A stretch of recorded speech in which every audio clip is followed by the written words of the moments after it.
Welcome to another episode of the TikTok Famous Podcast. Today, I have Rev Karla, the spiritual teacher captivating over 800,000 followers across platforms with her raw honesty and radical compassion. An ordained interfaith and interspiritual minister, Rev Karla left organized religion to help others heal from religious trauma and reclaim their spiritual autonomy. Her content challenges patriarchal conditioning and invites a deeper, more authentic connection to what's sacred in everyday life. She's proof that spirituality and self-awareness can go viral when they're rooted in courage, compassion, and truth. Stay with us. You're listening to the TikTok Famous Podcast, where viral fame meets raw reality. Join your host, Meredyth as she dives deep with your favorite creators to uncover the real stories behind the scroll, the highs, the lows, the algorithm chaos, and everything in between. This is not your average interview. This is the TikTok Famous Podcast. Thank you so much for being here. Backstage, I was just telling you how anxious and energy-filled I am. And as soon as you got backstage with me, it just got even bigger. So I'm so blessed to have you here. Thank you so much. It is such an honor. And I mean that. I love the connections that social media has brought us together, especially for a time such as this, if we can be biblical for just a second. I think that it's about reimagining what the future holds and the collective and reimagining that even because of redefining what community means. And that's exactly what these kind of podcasts do. So thank you so much for inviting me. It is amazing how many amazing people I've met on TikTok, Instagram, TikTok especially. It's such a personal, incredible place to share ideas. And I think what's so amazing about it is it does allow people that I would have never met in real life to be able to be very intimate with in this very special way. Did you ever think in your wildest dreams that first time you hit record that you'd be sitting here with over almost 1 million people watching, following, commenting, interested? Oh my God, like this is wild. Never. I wanted, when I first started creating content, I did it just on one platform, which was Facebook. And I was really writing about my deconstructing journey. And it really came out very contemplative. I spent a lot of time on a place that I called my prayer bench. So my writings were called From My Prayer Bench. I love that. But at that time, I was also unpacking the realization of what was happening in our country. And so that intersection was where I really started to find the tension and where I really needed to unpack go deeper into my deconstructing. Yeah. But when I first decided, it was a nudge from a grandson who said that you need to get on TikTok. And I did a couple of videos and really what they didn't do much. Beginning is so bad, isn't it? It's awful. It's so humbling. And those videos are still out there. People can go see them. Yes. But someone encouraged me to speak from a place of go deeper, be more authentic, say what's on your mind.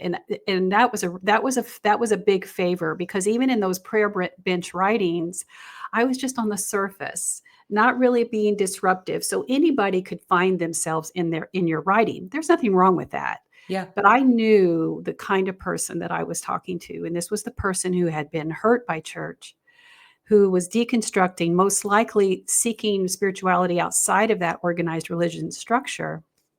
And then now at a place where they're questioning everything.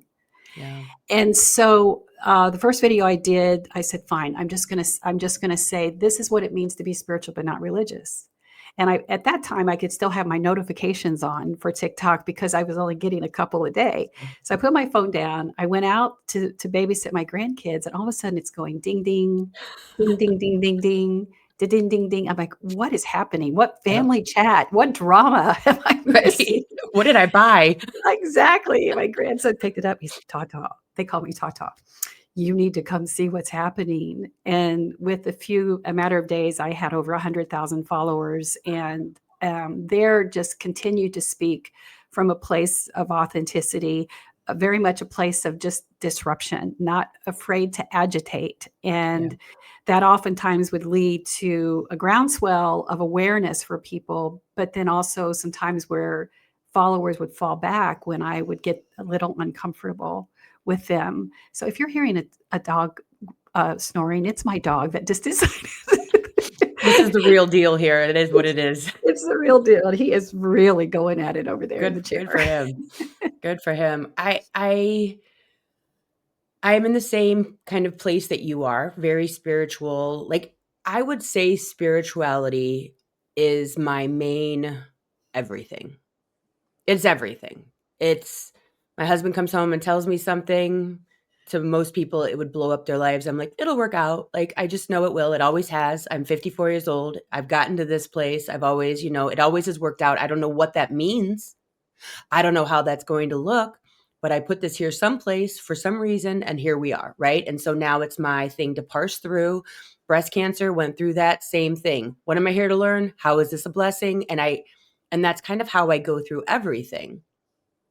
When it comes to church, and I've been to all of them, raised Episcopalian, I did a stint in fundamental Baptist with an abusive boyfriend, very abusive, like physically abusive, emotionally, mentally abusive, and fundamental Baptist.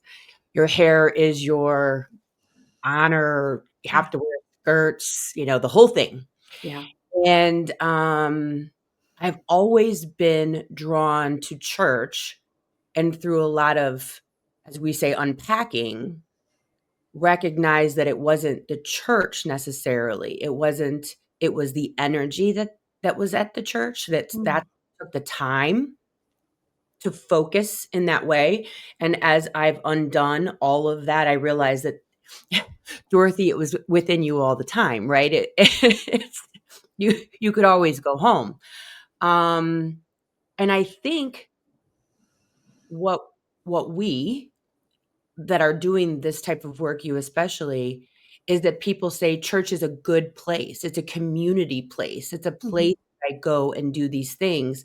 And I think that is probably the main pushback is, how could it be bad if it does good? How could it be bad when I go there, I feel so good? And that's where God is. And that's where I learn all these good, moral, ethical things. How could that possibly be bad? What do you say to those people, like my mother-in-law who lives at church and breathes church, that she finds peace and solace there? Well, good for her. I was her at one time. I was at the church 7 days a week. I had the keys to the building. I facilitated many leadership groups. I was the person to go to if there was a problem in children's education, with whatever needed to be done. I was a problem solver, and I equated my work inside the church with my spirituality, because I was brought up in the Southern Baptist tradition where works did equate to some kind of faith. Even though once baptized, always baptized, there was still something about those proverbial stars in your crown that equated to God, the church pastor, and then your service to that organization, because they were the closest thing to heaven on earth. But one of the things I like to say about those of us who deconstructed and then became unchurched, and for many of us, I want to be clear, I'm no longer a Christian. I still hold on to the tenets that desire me to seek Jesus and the teachings outside of the framework of Christianity. Okay. But I wrote about that extensively, but I really am standing in that firmly now, because that was just something that happened for me this past year. Mm-hmm. But what I want to make clear to people who continue on their deconstructing journey, as I did, or as I am, I say, we're not here to proselytize or evangelize that people should leave church. For some people, deconstructing is deconstructing a mindset or a belief system that harms others, that teaches you that you are morally and spiritually superior based on your biblical interpretation. And when you start to deconstruct from that, you see the world in a totally different way. And you start to see yourself in it differently. and you see how your actions and your beliefs and then the collective of your denomination or whatever, how that has limited you, but also harms the world. So for many of those people, they just deconstruct, they unpack some of those belief systems, but they still desire a spiritual connection. So if I'm consulting with somebody or counseling with somebody who's deconstructing, my goal isn't to say, well, here's the 10 reasons why you should stay unchurched. Here are the 10 reasons that you should leave Christianity. I never do that. What I'm helping them do is see some of those biases and prejudices and indoctrinations that not only harm others, but also harm ourselves, especially when we're talking about Christian patriarchy. So for many people, deconstructing, healing from those things, releasing the things that no longer serve your highest good, then going back into some kind of spirituality, spiritual community where you're not punished for questioning, where you are respected for your gender and not limited by any of those things. So oftentimes they will find a different type of spiritual community. But for some of us, we realize that as big as church was for us, that there was something there until it wasn't. And we stay deconstructing long enough that we say we are outside of that need and that longing. It isn't to say that we don't need community. I'm not saying that. But some of us are holding out for a different kind of community, or perhaps reimagining what those communities might look like. Because this is too big for this conversation, but I do believe that church is in a day of reckoning where entire Christendom is going to have to look at its makeup for the new humanity. What's going to happen after we start unpacking everything that's happening in America right now? So I don't think it's for everyone to stay unchurched or to stay a spiritual wanderer, if you will. But for some of us, I'm content with a spirituality that is in solitude, where I call it the proverbial spiritual wilderness, where when you first when you start to deconstruct and you have that mindset and you're leaving the church of your heritage or the church of your family, and it's your identity. Who are you if you aren't what the church says you are? What do you believe if you no longer believe what the church said you should believe? That places you in a place, what I call the spiritual wilderness. Yeah, it feels like even when you just said it, it feels like I got to grab something, right? Yes. Like you feel floaty and like, oh gosh, I need to anchor to anything Exactly. at all. When you even just said that, I felt floaty. And if we can start to accept that the one thing that religion took from us is our autonomy, we were never supposed to give it over. Yeah. But we do because it does give us that anchor, but it also takes away our agency. So then it starts to spoon feed us everything that we feel like all of a sudden we're doing spirituality instead of being spiritual. So that place in the spiritual wilderness, if we can see it like as Jesus was wandering alone, it is the perfect symbolism of what that spiritual wilderness is. It's between us and the divine. And every one of us will come out of that the other way, other side, a different person, if we actively do the work of deconstructing. That's why I say just leaving church isn't enough. There is a deconstructing mindset, or you're going to keep all those beliefs tagged to you one way or the other. For instance, when I left church, I was certain that I was going to hell because I was being disobedient. If I had stayed with that, I would have had this mindset of a sinner even decades later because I didn't unpack that. But what has happened for me and many people that follow me is that the spiritual wilderness becomes the practice, that it feels more comfortable to stay in this place and explore connection and humanity and unpack history so that it informs us on where we're going. And do I think it's a certain kind of person? Yeah, probably highly introverted, probably an INFJ, however you want to put the personality type is, or, a person who's like a spiritual leader who can hold that place and say, what is this energy I feel shifting? And how can I help others who might be feeling it as well?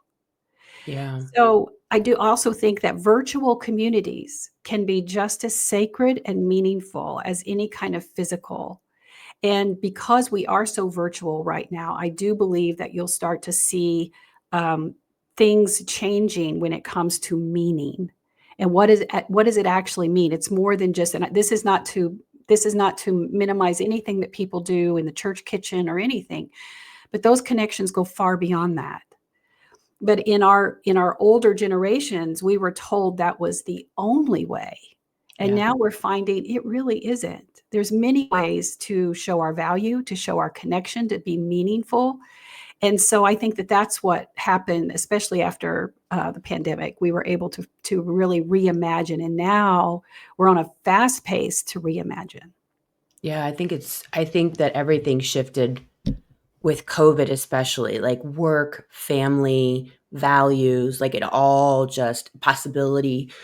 Um, I think as humans, we love this concept of, community. We need it. That's why you see kids go into gangs because they don't have that family connection. And then, they join churches and they feel the thing that really always rubbed me funny was when I would go to a Catholic church. That's when I started to really feel, I don't know if it's injustice or anger or downright fury, being Episcopalian, which I call Catholic light. And then you'd go to a Catholic church and you'd have to sit during communion. And I loved communion. And I remember feeling that isolation and judgment of having to sit on the pew while everybody else went up front. And I remember being a little kid, and I don't know what it was, but I used to get so angry when they would pray to the Virgin Mary. I had no idea why, but I would be incensed. I would be angry. Now I look at it like just having a conversation with her.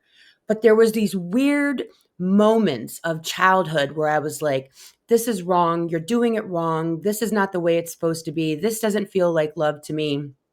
And I think that that's when it started. And then like listening to rules that didn't align, and women aren't allowed to serve in church. And I was like, wait, this is super weird. Like, this is all weird. And so I think that when you start to find the flaws from a very young age, it's like, if it's flawed, it's flawed. If it's flawed, it's flawed. You know what I mean? If you can find all of these little things at age 8, then there must be more to the story. There must be more going on here that I need to look at. And then I did all of these past life regressions, which is basically like self-hypnosis. And everything just started to like flood in of being allowed to see all of these things in past lives where I was not a good person. And I was like, wow, like I am the bad guy. I've been the bad guy. I've been the good guy. And like, it's all about understanding all the guys, all the people and all the perspectives, which makes you then love them because they're a part of you. And then so the end all be all is just the only truth is love, which I think is hysterical because I have love. And then I'm like, I just can't, it's just so perfect. So what would you say to people who've been hurt by the church? And like, what's that first step to reclaiming or claiming for the first time your actual spiritual voice when you're hearing when you're hearing people, when you're kind of having my 8-year-old questions? Like, what do you see as being the first step to going? I don't know if it's outside of the church or inside. I don't even know what that is. Like, to listening to self, I guess, for the first time. So it's interesting that your 8-year-old self was pointing you to your true self, that religion was limiting. Yeah. And I think for a lot of us, we have in my book, I call them spiritual breadcrumbs, where we can go back through our lives and see how many places we connected and we were questioning, but for the sake of the whole, for the sake of obedience, for the sake of acceptance, for validation, we suffocated we silenced it because we were being indoctrinated to behave. That was to be obedient, was to be a good Christian. Because you don't want to go to hell. That's exactly right. That's Like, exactly. let's put it this way. You do the things because you don't want to go to hell, because that sounds really, really bad. Right? Yeah, 100%. And for me, as a 9-year-old sitting in a Southern Baptist, and I loved the revivals. I went vacation Bible school. I was going to Sunday school, or I was going to church Sunday morning, Sunday night, Wednesday nights. Yeah. I love the tent revivals. There's nothing like a Southern Baptist tent revival in July in Kentucky with no AC. But what I did, I would sit there and I'd look at these ministers, and I was fascinated by them. And I'm 9. And I'm thinking, I can do this better. I knew I could do this better, but I can't do this better because I was already aware that women couldn't preach. I could be, so the world tells me I can be whatever I want, Supergirl, but I can't be that. So I'm already dealing with the paradox of in love with a grandmother who very much was what instilled in me this spiritual longing and spiritual meaning, and yet already coming in conflict with that paradox. So I think it's an important part of your deconstructing is unpacking that, like going back and looking at what parts of you question that you silenced. I think it's a really good, it's a good practice for even our lives, because oftentimes what we'll find is if we're doing this from a spiritual place, as we're deconstructing from our religion, and healing from religion is deconstructing. Just so this is a big bucket that says it's so big. It's so huge. So big. And it's very subjective, but this is the way I define it, and this is the way I help people through it. So unpacking that, because then once you start to see is that, oh, I see how that had parallels in my life as I was in an abusive relationship and I kept quiet for too long. Because if you're seeking validation in religion, you're more than likely seeking validation and using the same methodology in your life. Yep. So whether it's you have an abusive professor who's condescending and doesn't see your work as valuable, or you have an abusive boyfriend, you have an abusive father, you see those connections and it gets big. And it normalizes it. Exactly. It's normalized. I mean, that's the thing. As you're just sitting here talking, I'm like, the way you do one thing is the way you do everything, right? Yeah. And if they teach us, because I look at religion, not spirituality, not that, not love. I look at religion as the right hand of the government, and I'm sure that you see. I mean, it's part and parcel. So they use the government uses religion to keep everyone in line and scare the living hell out of them, and it keeps, and there's part of it that might be true. It might be true that might be a decent thing to do. I don't know, like, because we've never seen it not be here. We've never not seen, the Greek gods or the Mayan gods, or we've never seen, in my view, what it looks like to have the totality of the population not oppressed or controlled by religion in some way, shape, or form, wherein the government benefits from that control, right? Mm-hmm. And so as you're sitting there talking about, you take that with you into all your relationships, it's so freaking true, because the oppressive thumb on your head doesn't go away just because it's a different thumb. Perfect. Yes, that's it. And you play that role, right? You play the role. You know how to play the role. You know what it feels like to be oppressed and controlled and manipulated. And you gaslight the shit out of yourself and say, maybe it's me. Maybe I'm just a bad person. Maybe I'm a bad girl. Maybe I don't know how to control myself. Maybe I am doomed for hell. And you take those thoughts, that sinew, that backbone that you've learned, and then you go, well, maybe I am a bad daughter. Maybe I am a bad girlfriend. Maybe I am a bad employee.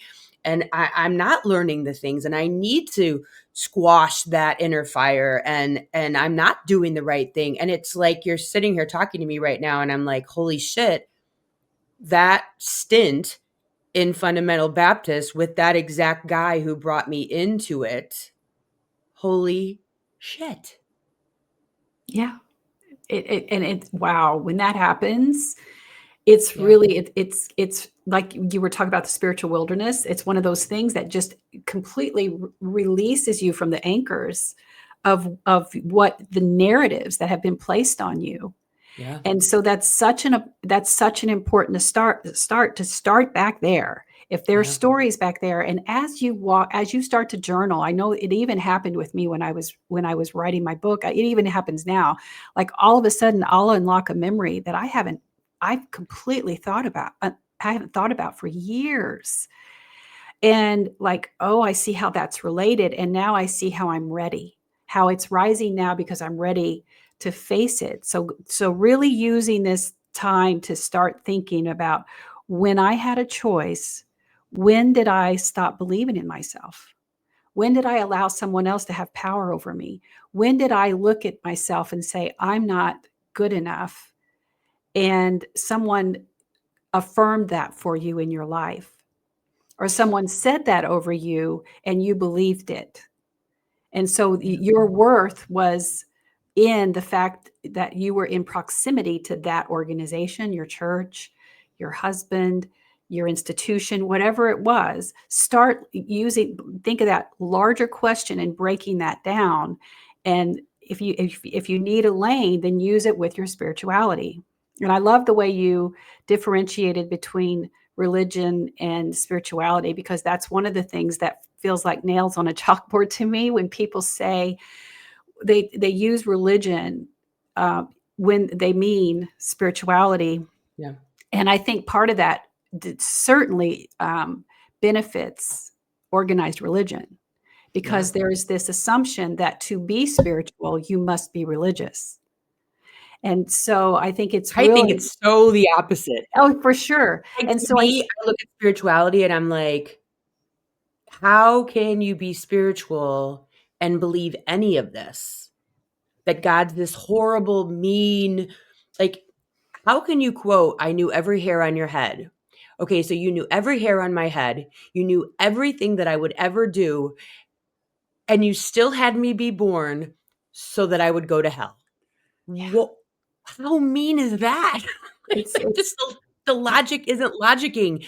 I yeah. just say to my, I will say so often on social media, like, I don't care how, if I knew that my kids were going to be XYZ, and then be like, okay, now you're going to spend eternity in the brimstone and fire. Like, no parent would do that unless they were psychotic. And like, we just apply all these human characteristics to God. And so how do you separate God from the institution and Jesus from Christianity? Because we're talking about that so much right now in the news, in the media, in government. Who knew we would be in a place where they're like making people have Bibles in public schools? Like, all this is so, I never thought I'd live to see any of this. Maybe I didn't want to, I don't know, but I just didn't think any of this was possible. So when someone comes to you and they're like, you are anti-Christian, you're anti-God, you're speaking out against this, you're not and I look at it and I say, pious, God, religion, love. How do you separate those things when people come to you and go, I believe in God, I believe Jesus walked the earth, I believe in the teachings of Christ, but. So I'll start with a story. First, I love how you have unpacked it and explain it. You can tell you've done the work, and I really do appreciate that. Thanks. For me, I started when I knew that I left church, and I still knew I had some kind of desire or calling, if you will, because I believe a calling comes from someplace, a higher source, but it's not just a Christian God ordained. So I still use that phrase. I'm Yeah. reclaiming some of those phrases that were very Christian centric at one time. I went to university. I started at a Bible college. Now I'm in my late 40s, early 50s when I started this journey. And what I realized when I was there is like, wait a minute, I'm regurgitating exactly what I know. They're taking a literal interpretation of the Bible and telling me what to believe. And so I didn't stay there very long. I was only there about a year. And then I went on to Arizona State University to study world religions. And the first class in my world religions class literally had me on my knees. I knew I was searching for something that I already knew. And what I needed to do was release God from rules. Yeah. Release God from the rigid dogma. Even to say that now makes me emotional, because that moment alone here, as I'm still listening to Hillsong, as I'm studying Hillsong, for those of you who don't know, Christian contemporary, everything is pretty much based on Hillsong these days, or Jesus culture, whatever that's called. Yeah. And so I read about the experiences of the world around, how they tried to define creation. When are we here? When the awakening happened kind of worldwide, and people start to realize we're here for a reason. So how did we get here? From a dung beetle to the creation story. There's many. And so seeing it from that perspective, but also understanding then that everyone had a story for what that meant and how they experienced the divine. Yeah. And so that was the first part of releasing God for me. And so for the longest time, because I was holding so much church hurt, I couldn't even use the word God, because in my experience, God meant this anthropomorphized, angry, gray-haired God who really cared about my parking space because I was a good Christian, but didn't care that my neighbor's child was dying from cancer because they weren't. And so I did not want anything to do with that God. And so I left that name alone, and I had so many things. I usually would just say this being that has so many names, but nothing can define who or what this is. We lack human understanding, and we lack the words. Yeah. And I do believe that's what's happened. And a lot of times we get concrete, black and white. There's no gray in how we define God. And that's when that rigidity happens, that's when you start to see extremism and radicalism, because we're stuck in those old dogmatic rules, which is definitely happening here in America. Jesus was a little bit more complicated for me. There is a book by Adya Shante called Rescuing Jesus. I'm pretty sure it's it. That really helped a lot, because I then saw the Jesus through the mystical lens. So I've seen him through the mythical, I've seen him through the mystical, I've seen him through the zealot, I've seen him through the place where you look at the Bible from a scholarly perspective and understand that a lot of what was attributed to him probably wasn't said by him. But yet there was something about Jesus that people wanted to capture at that time. And I believe it was more than just taking advantage of a really good story. So I talk all the time about, what am I going to do about Jesus? That's part of my practice. So as I stay in the wilderness, one of my practices is, what am I doing about Jesus? It's an ongoing story. It's an ongoing saga. I refuse to let that go, because there's so much there that can teach us about compassion and awakening and pushing back on establishment.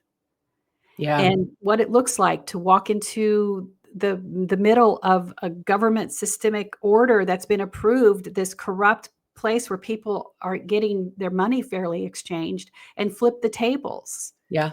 A physical act of resistance. Yeah. It's one of my favorites. Yeah, put him on the radar of the Roman soldiers that said, he's going to be a problem.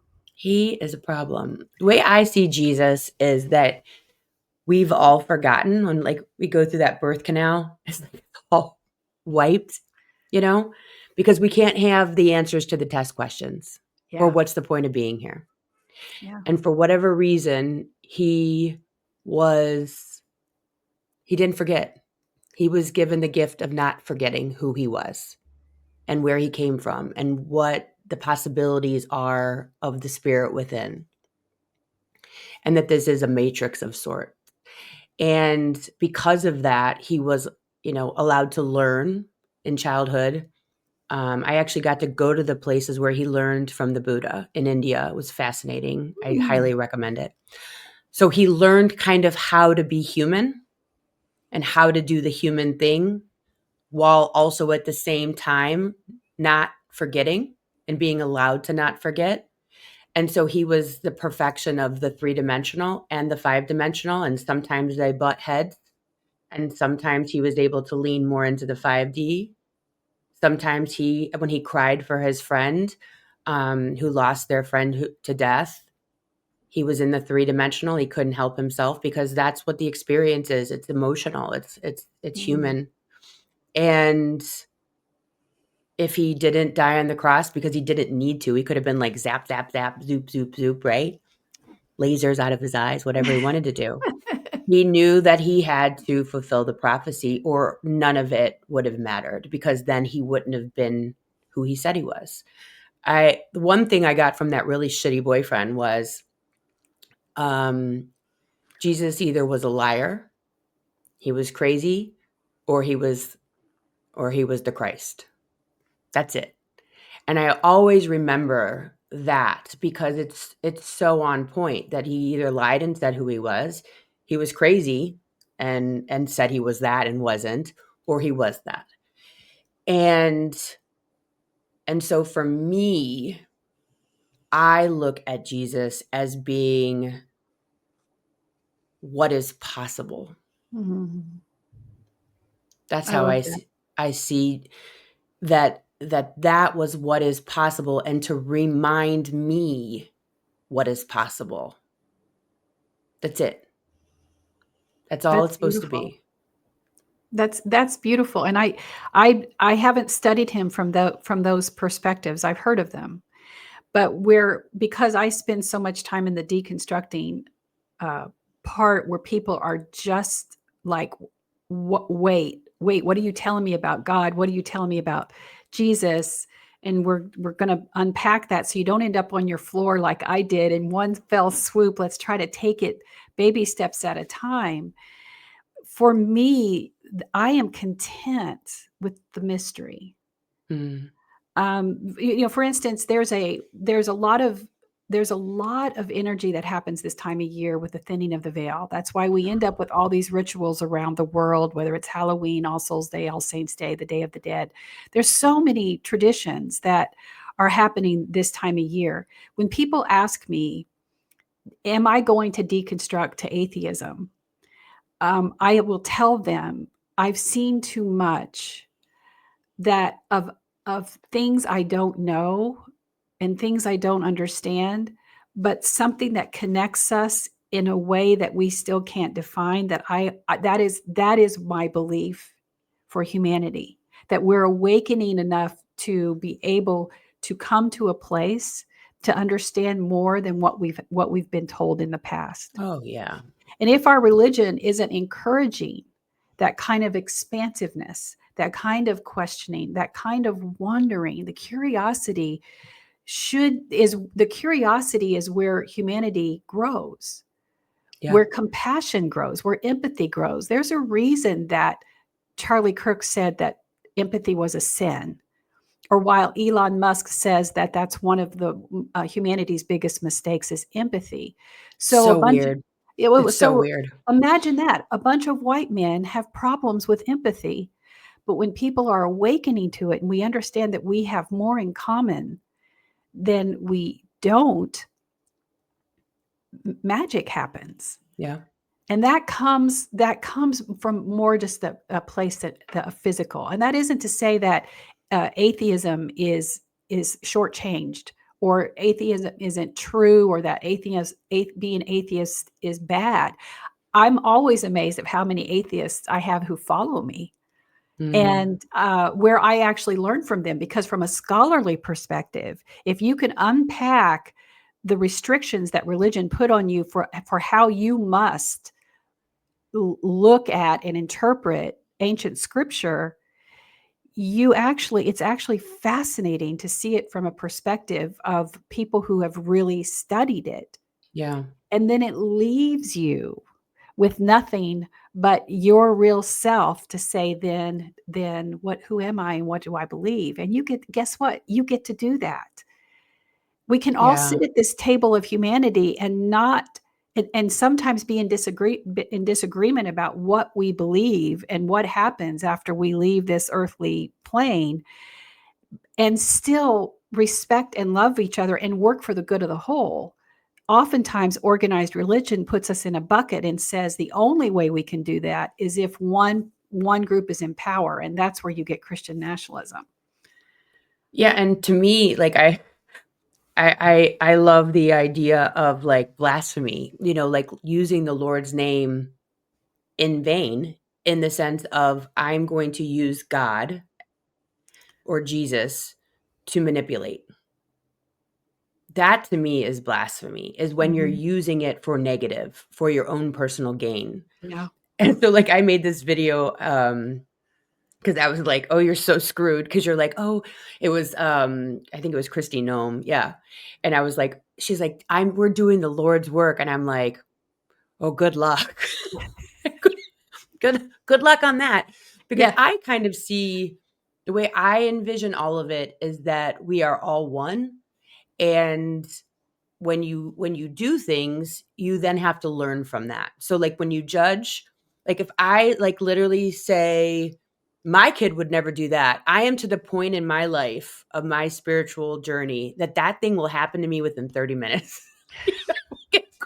I will get a call from the school in 30 minutes or something. Every time. Like, it's instantaneous, my manifestation, and like karma comes back instantly. And so I am like, okay, I'm learning. I got it. I get it. I'm supposed to learn that. Shut your mouth. And so that's where the compassion comes in. So when you see something, you go, okay, something in me is not healed, and it's wanting me to judge whatever that is living inside of myself that wants to be better than that, you know? And so where's that flaw in me? So judgment allows me to look for the flaws in self. That's beautiful. I kind of Yeah. go, you're doing it. So when I look at what's going on right now, I know that 100% of this, national, white Christian national Christianity crap that's happening, it is the largest form of blasphemy, of using God to hurt in the name of God, that I have probably ever witnessed. And that to me is not good. Like, I look at that and I'm like, oh, it's so bad. It's so bad. And because of people growing up in the church, because I look at piousness, right? That better than, like, that pious to me is I'm better than you. I'm going up to the pulpit. You have to sit behind. I'm a good Christian. You are not.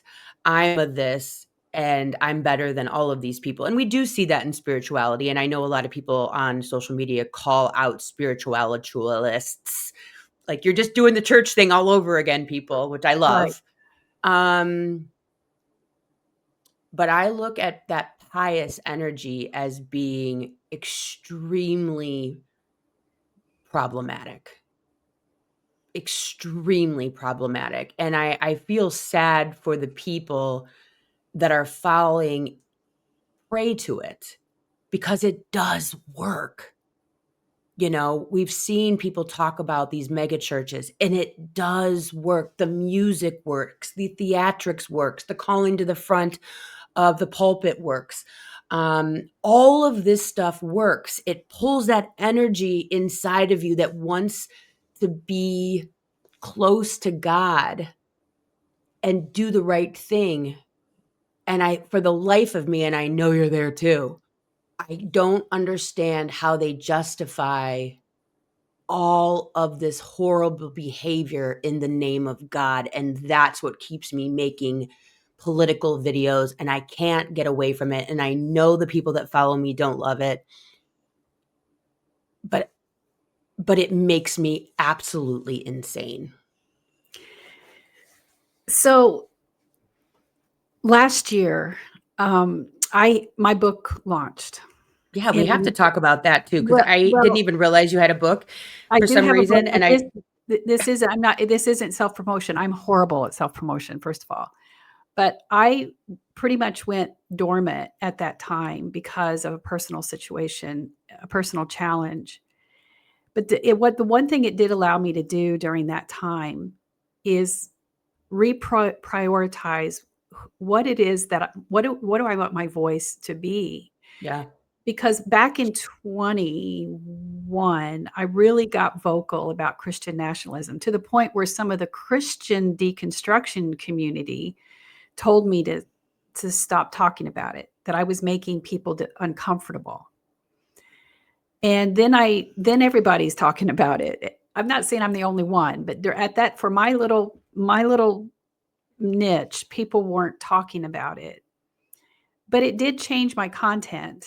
I wish I could wear my Christian Karen wig all the time and make fun and do the skits, because I've done that. I'm pretty good at it. Even you are as a good boomer, at I'm it. pretty good at it.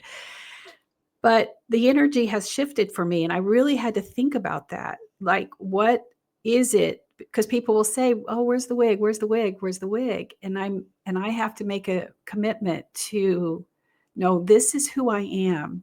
Yeah, This is the voice. It's almost prophetic. I think many of us are feeling it. I think especially women right now, because whether you want to call it feminism or whether you want to call it matriarchy, and for those of you who think matriarchy is just another version of patriarchy, you got to do some serious education, yeah, because matriarchy has nothing to do with patriarchy.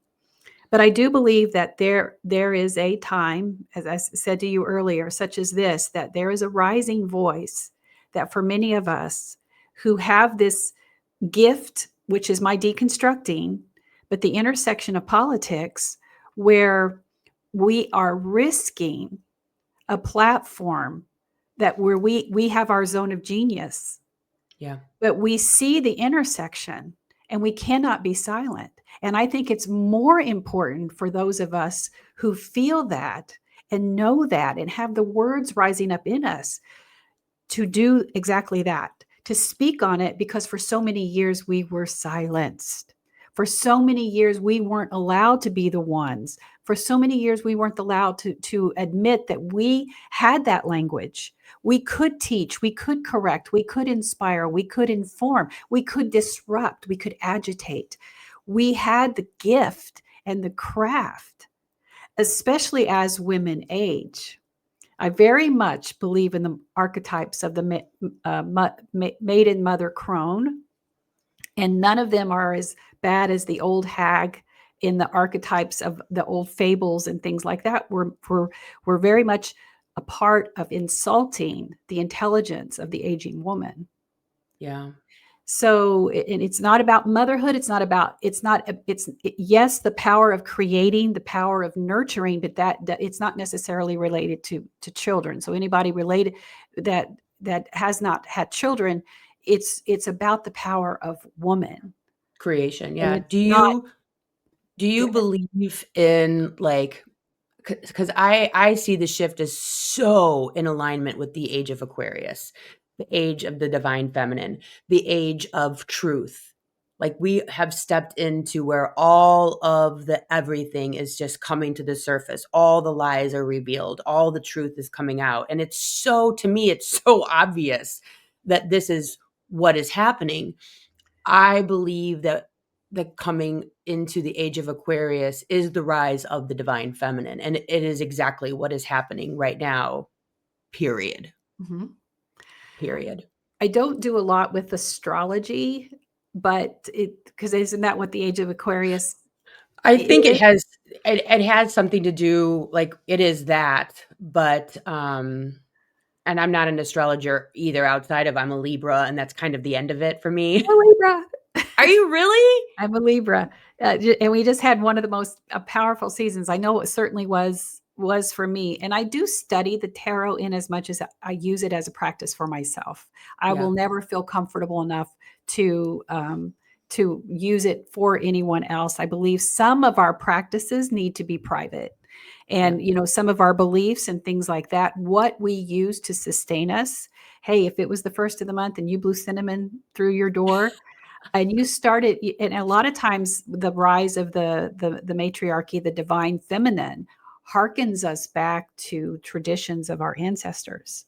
So you will start to see, and I believe that it's very much not a coincidence that people are starting to look at some of the rituals of pagan rituals, and that can be from creating ritual around a candle or mantras and things like that or chants that create community, that create awareness, that calm the nervous system to allow clarity to move forward. So what this time and space is something that I haven't spent a lot of time, but I agree with you. I think that makes sense, that there is a dawning of something that is happening. And humanity every time can meet the challenge or destined to repeat it. And the problem that we have had in the past, whether if we just go back to the Civil War in our country, let's just keep it at American Christianity. The problem that we've had is that because Christian patriarchy has had such a stronghold on our community, on our nation, white Christian men then tolerated too much of the bigotry that still existed after the Civil War, which allowed there to be a romanticizing of the Southern legacy. Yeah. So that by the time you get to the 50s, 60s, and 70s, you're romanticizing the Confederate flag. You're romanticizing something that only lasted 5 years. You're romanticizing things that should not, the Confederate statues that started coming up. Most of them didn't even get erected until the Civil Rights era started. So you start to see this tolerance that has been in here due to Christian patriarchy, because white men are going to feel compassion towards white men, not necessarily looking at the toxicity of the ideologies behind it. Matriarchy, on the other hand, will look at it and say, what is the good of the whole? What do we need to do? What do we want to imagine? What do we want to birth?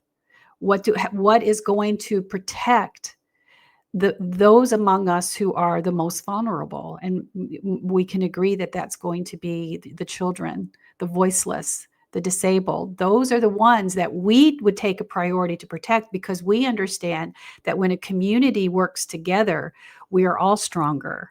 We are all thriving. So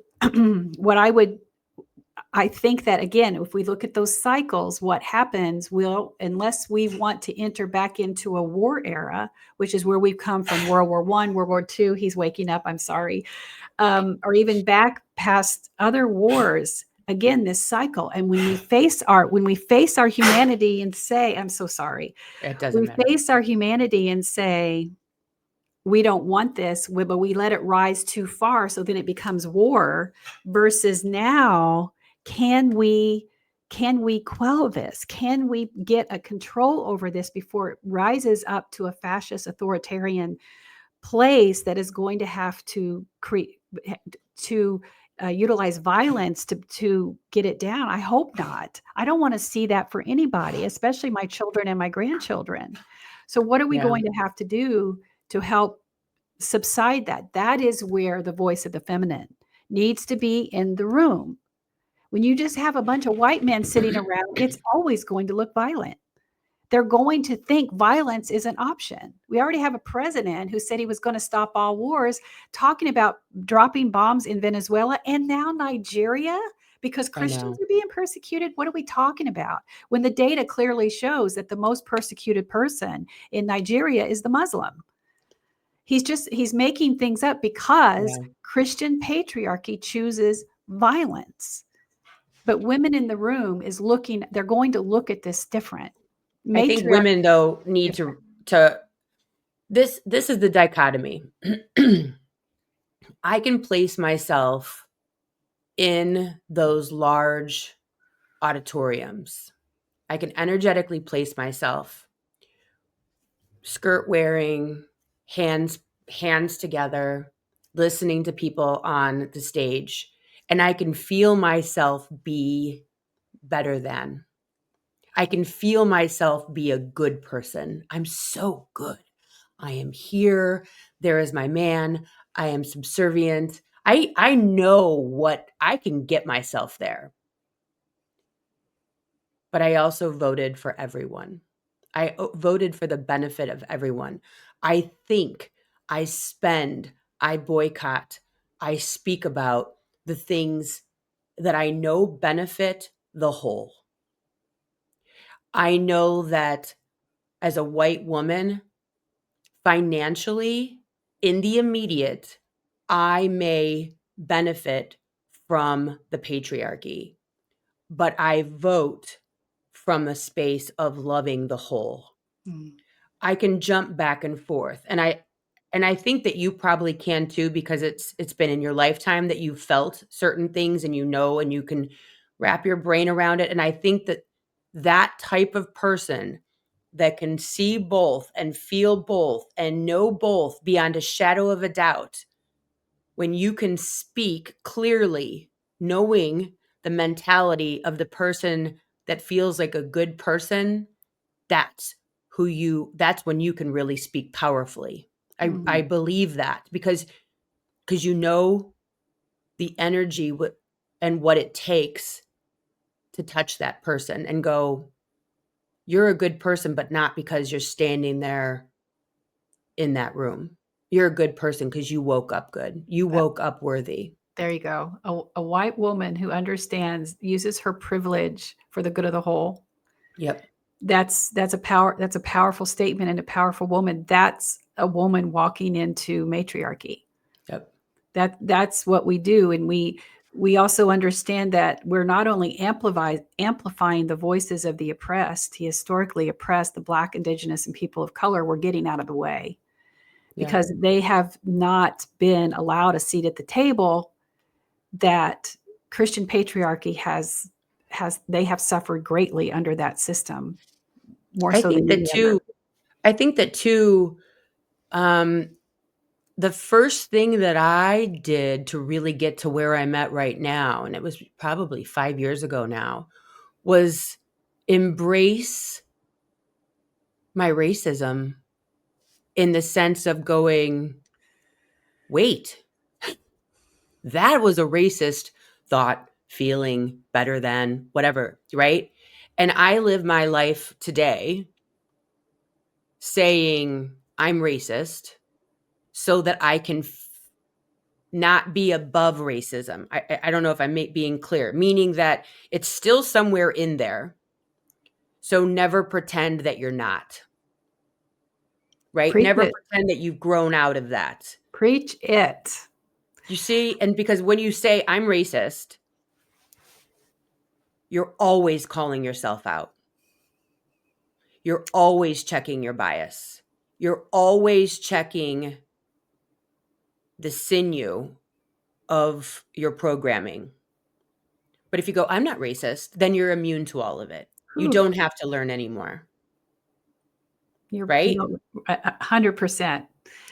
The biggest loss of followers will be when I talk about the racism of a white woman, and including myself in that. I'll use we language when I'm writing or I'm doing a video, and that will ultimately enrage women who are just absolutely imploding with what they think is an insult because they want to believe that they've worked beyond that. But what you said, as far as it being in a continual process, is just a paradigm shift. If we recognize that this indoctrination started the minute we were born, then until our last breath, we're going to have to be actively involved in the decolonizing our mind, because it's always right there below the surface. It's waiting to show the privilege, the entitlement, the stereotypical language, the microaggressions. They're all right there. And that mindset just opens us up to be accountable, to learn, to walk into a room to understand you shouldn't be the loudest voice, and don't assume you're the smartest, which is part of what our indoctrination taught us. So I think it's absolutely a breath of fresh air to sit with someone and hear you basically mirror back to me what a lot of my conversations are about and what a lot of my teachings are about. But ultimately, it'll be the white woman who will not be happy with something I say when it comes to, if I'm calling out church corruption, if I'm calling out whatever, it would always be someone that because it will have to hurts. say, not all churches, not all It white hurts. women, it does. Right. It hurt. does. It's painful. I remember sobbing. I had these 3 Black women who took the time and broke me down. And I am so grateful to them because I had no clue that I was racist. None. And after that, I did this whole series. It was a podcast series on my other podcast with all of these women of color who were so gracious to sit with me and share their stories of everything from sending their kids to a white school versus a Black school, touching hair, touching teeth, and you name it. They broke it down. They were amazing. But it was during that time that I said to myself, this is going to hurt. This is going to hurt because I always saw myself as a good person, and I was a liar. And now I call myself out even on my own thoughts. And my husband and I will comment to each other to call ourselves out. You see a group of white kids riding bikes. You see a group of Black kids riding bikes. There's thought processes behind those two visions that will swirl through your brain, swirl through your body, and we will verbalize to call each other out and go, what are you thinking? What are you thinking? And so now we see a group of white kids riding their bikes and we'll go, gang activity. Because you know what I mean? Like we're blatant about it in the teaching of it. And it's to the point now where my freshman and junior are like, Mom, not everything is racist. I said, yes, it is. Yes, it is. Yes, it is. And they're used to it. And now they see it out in school. I just had a really great conversation with my 16-year-old, and she talks about how the N-word is used at her friends' homes and how she's so grateful that she was raised in the household that she's raised in and that she doesn't have that hate in her heart and that she's able to see it and she appreciates it. Because I always look at, these families that raise their kids with this kind of language and this kind of hate and this type of patriarchy and white supremacy. You are not doing your kids, your white children, a favor. Mm-mm. You are putting them at a grave disadvantage in the future and now. And we talk about these things in my household because that's my job. That's my job as a spiritual teacher. That's my job as a white woman. That's my job as a mother, is to send loving children out into the world who recognize their own internal racism, their own internal biases. And they watch an adult call themselves out. They watch an adult talk about it, that it's normal. It's not something to be quiet about. And I think that the more people that do this type of work, the more people that listen to people like yourself and get uncomfortable, get angry.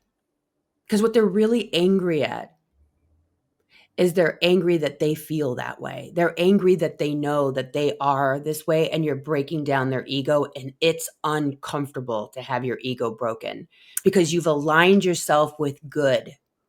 And then you're coming up on their screen telling them, nope, you're not.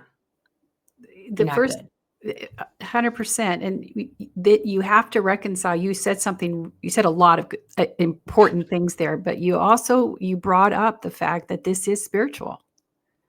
This is spiritual. Decolonizing your mind is spiritual, because what we haven't been able to recognize for many of us is that our first teacher in racism was Sunday school. And how you soften the language that's in a literal translation of the Bible to rationalize, justify a slavery that existed back then but didn't exist now. So you have to accept some things about the God that did endorse slavery.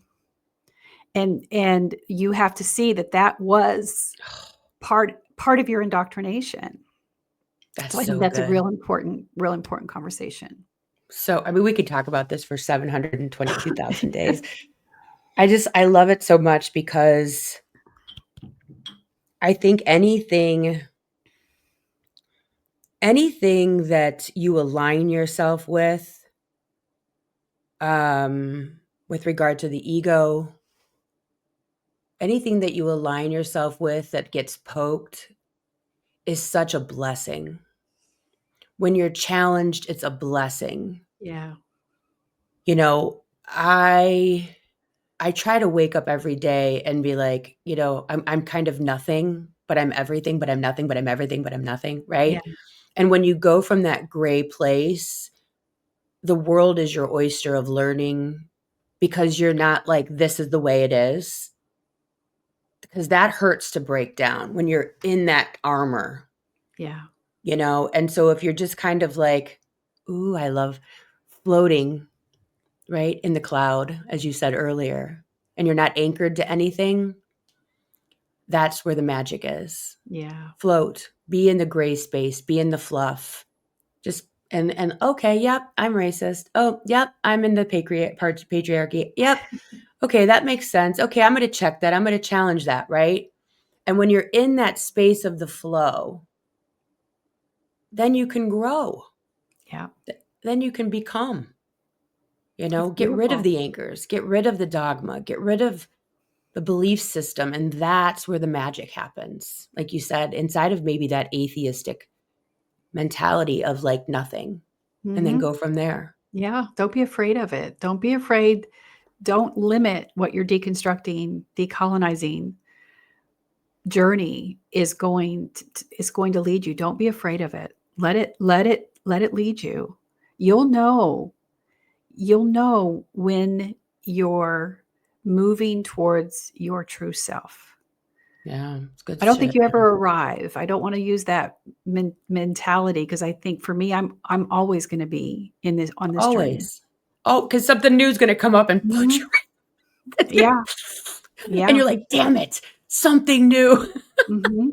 I held on to my Christian faith as long as I could, decades. Yeah. Until it was time for me to redefine myself this past year. Well, So, yeah. I need to have you on my other podcast so we can just talk about your book. Okay. I need to get your book, because I do a ton of authors. I'm actually doing an author right after this over on that podcast today. But we got to get you over so we can get your book out there. What's the title of it? Do you happen to have it near you? I do. Yay. It's called Deconstructing, Leaving Church, Finding Faith. You can get a signed copy at revkarla.com. You can also get it where all books are sold. Awesome. I'm going to get myself a copy, and then we're going to have you over on that other podcast where I have all my authors, so we can talk about the book and I can read all of it, and I'd love that. challenge all my other parts that still haven't been challenged, which I love. So thank you so very much for being here with us today on TikTok Famous Podcast. Almost 1 million followers. I mean, that's a mega church in itself. That's what's so wild. You don't need a brick and mortar to talk to people and connect with people. There is TikTok, there is social media, there is YouTube, there are books, there's all these beautiful things that we can connect and teach and grow people around the world in all of these different thoughts. So thank you so much for doing the work. Thank you for putting yourself out there. It is a challenge at times. But I so appreciate you, and I'm blessed to have you here today. Thank you. Well, thank you. It's been an honor. All right, guys, I will see you all here next week. Thanks for listening. TikTok Famous Podcast. See you next time. Thanks for tuning in to the TikTok Famous Podcast with Meredyth Willett. If you're loving the unfiltered stories and behind-the-scenes truths, be sure to subscribe, leave a review, and share the show. Until next time, let's get famous.